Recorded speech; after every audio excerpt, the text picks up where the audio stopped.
Hello student, मैं कोमल सिंह आप सबका अपने YouTube channel political science net crackers and winners में बहुत बहुत स्वागत करती हूँ। आशा करती हूँ आप सब बहुत अच्छे होंगे। स्टूडेंट, आज का जो हमारा लेक्चर वीडियो है इसमें हम रिसर्च के क्विक रिवीजन के पार्ट 2 को लेकर आपके सामने आए हैं। इससे पहले मैं आपको रिसर्च के टॉपिक पर क्विक रिवीजन पार्ट 1 पहले प्रोवाइड करवा चुकी हूँ और अपनी इस वीडियो लेक्चर्स में मैं उसका लिंक जो है आपको डिस्क्रिप्शन बॉक्स में प्रोवाइड करवा दूंगी पार्ट 1 का। ठीक है स्टूडेंट, तो चलिए आज का लेक्चर स्टार्ट करते हैं और एक क्विक रिवीजन जो है जल्दी से रिसर्च की कंप्लीट करते हैं, सेकेंड पार्ट कंप्लीट करते हैं।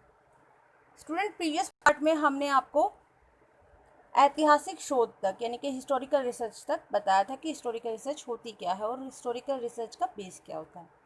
आज हम नैदानिक शोध की बात करेंगे यानी डायग्नोस्टिक क्लिनिकल रिसर्च की बात करेंगे। ठीक है स्टूडेंट, इसका उद्देश्य व्यवहारिक संसार का वर्णन करना तथा किसी व्यवहार के विभिन्न तत्वों, दशाओं एवं संबंधों पर प्रकाश डालना होता है।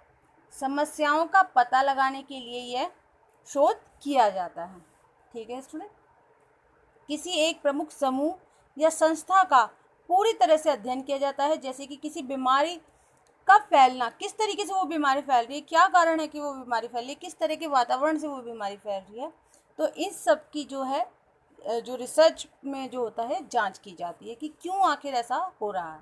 तो डायग्नोस्टिक और क्लिनिकल रिसर्च मोस्टली जो होती है वो इस चीज़ का पता लगाती है कि आखिर अगर ये चीज़ फैल रही है या ये चीज़ हो रही है तो उसका कारण क्या है। ठीक है स्टूडेंट, तो ये व्यवहारिक संसार की बात करें, प्रेजेंट में जो चीज़ हो रही है।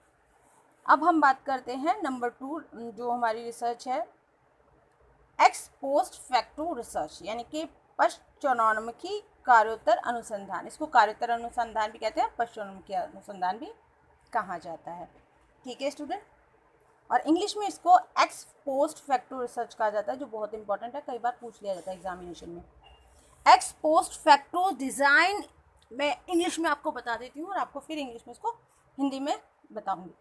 Ex post facto design is a quasi-experimental study examining how an independent variable present prior to the study affects a dependent variable. Sometimes you want to study things you cannot control, and things you can't ethically or physically control. For instance, you can't make someone overweight to study the effects it has on their brain. इस तरह के शोध में हम एक स्वतंत्र चर का आश्रित चर पर पड़ने वाले प्रभावों के बारे में जानते हैं। यानी कि एक्स पोस्ट फैक्टो रिसर्च में एक जो इंडिपेंडेंट वेरिएबल है उसका डिपेंडेंट वेरिएबल पर क्या इफेक्ट पड़ता है, इसके बारे में जाना जाता है। एक्स पोस्ट फैक्टो यानी कि ऐसी कोई घटना जो भूतकाल में घटित तो हो गई है, जिसे हम बदल नहीं सकते क्योंकि वहां पर हम चेंज नहीं कर सकते, वो तो चीज़ हो चुकी ना। उस घटना से होने वाले प्रभाव को जानने के लिए रिसर्च की जाती है, उसे हम एक्स पोस्ट फैक्टो रिसर्च कहते हैं। देखिए, मतलब उदाहरण के रूप में इस तरीके से समझिए कि जैसे किसी जगह पर सुनामी आ गई, सुनामी आने से वहाँ पर तरह तरह की बीमारियाँ फैल गई वहाँ पर, तो सुनामी एक स्वतंत्र चर है, उस पर हमारा कोई नियंत्रण नहीं है, हम उसे बदल नहीं सकते। सुनामी के कारण होने वाला जो प्रभाव है यानी कि बीमारियाँ जो हैं वो आश्रित चर हैं, क्योंकि बीमारियाँ कब आई, जब सुनामी आया। बीमारियाँ कब आई, जब सुनामी आया ना। तो सुनामी को हम चेंज नहीं कर सकते क्योंकि वो स्वतंत्र चर है, लेकिन बीमारियां जो है वो आश्रित चर हैं, जिसे हम कुछ हद तक नियंत्रित कर सकते हैं अगर हम उनकी जांच कर लें और उन पर अगर हम रोकथाम कर पाए। तो हमारा यहाँ पर एक्स पोस्ट फैक्टो रिसर्च करने का ये मेन रीज़न होता है कि हम जो प्रेजेंट में जो हम इंडिपेंडेंट वेरिएबल है, एक मतलब डिपेंडेंट वेरिएबल है और एक इंडिपेंडेंट है, तो स्वतंत्र चर पे तो हमारा कोई किसी भी तरह का कोई कंट्रोल ही नहीं है, लेकिन जो हमारा आश्रित चर है हम उसको कुछ हद तक अपने काबू में कर सकें, स्थितियों को संभाल सकें।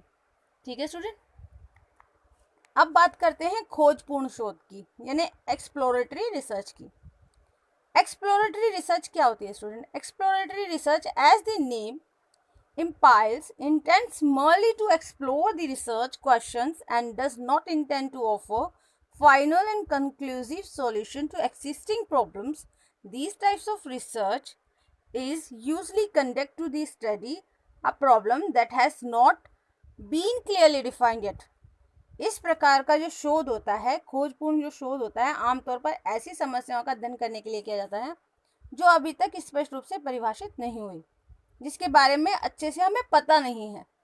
तो मतलब वो अब से पहले कोई उसके बारे में जानता नहीं था, तो खोजपूर्ण जो शोध होता है उसमें उस चीज़ के बारे में और जाना जाता है। ठीक है स्टूडेंट, अब बात कर लेते हैं एक्सप्लेनेटरी रिसर्च की, यानी किस थ्योरी आदि को पूरी तरह से एक्सप्लेन करने के लिए जो रिसर्च की जाती है उसे एक्सप्लेनेटरी रिसर्च कहा जाता है। ठीक है स्टूडेंट, अब बात आ जाती है अनुदैर्ध्य अनुसंधान की। अनुदैर्ध्य अनुसंधान यानी कि हिंदी में इसको मैंने बताया आपको अनुदैर्ध्य अनुसंधान कहते हैं, और इंग्लिश में से लॉन्गिट्यूडिनल रिसर्च कहा जाता है। यह एक ऑब्जर्वेशन रिसर्च मेथड है जिसमें किसी एक सब्जेक्ट का डाटा एक निश्चित टाइम पीरियड के अनुसार इकट्ठा किया जाता है। जैसे कि हम बाल विवाह पर कोई रिसर्च कर रहे हैं तो हर 5 साल में उसका डेटा हमें इकट्ठा करना होगा। यानी ज़रूरी नहीं कि 5 साल पहले अगर बाल विवाह 100% होते थे या 80% होते तो 5 साल बाद भी ऐसी ही स्थिति होगी। तो हर 5 साल में हमें क्या करना होगा, डाटा इकट्ठा करना होगा और उसमें चेंजेस का देखना पड़ेगा कि किस तरीके के परिवर्तन हुए हैं। ठीक है स्टूडेंट, अब नेक्स्ट है अनुभवजन्य यानी एम्पेरिकल रिसर्च। एम्पेरिकल रिसर्च क्या होती है स्टूडेंट? ऑब्जर्वेशन और डाटा के आधार पर, यानी कि हमने क्या ऑब्जर्व किया है, चीज़ों को किस तरीके से ऑब्जर्व किया है और डाटा के आधार पर जो अनुभव हमने प्राप्त किए उसके अनुसार जो शोध होता है उसे एम्पेरिकल रिसर्च कहते हैं। ठीक है स्टूडेंट, अब बात आती है केस स्टडी। यानी केस स्टडी क्या होती है? इसका तात्पर्य होता है किसी एक विषय में संपूर्ण जानकारी इकट्ठी करना, उसकी कारणों की जांच करना और उसका विश्लेषण करना, तो उसको हम केस स्टडी कहते हैं। ठीक है स्टूडेंट,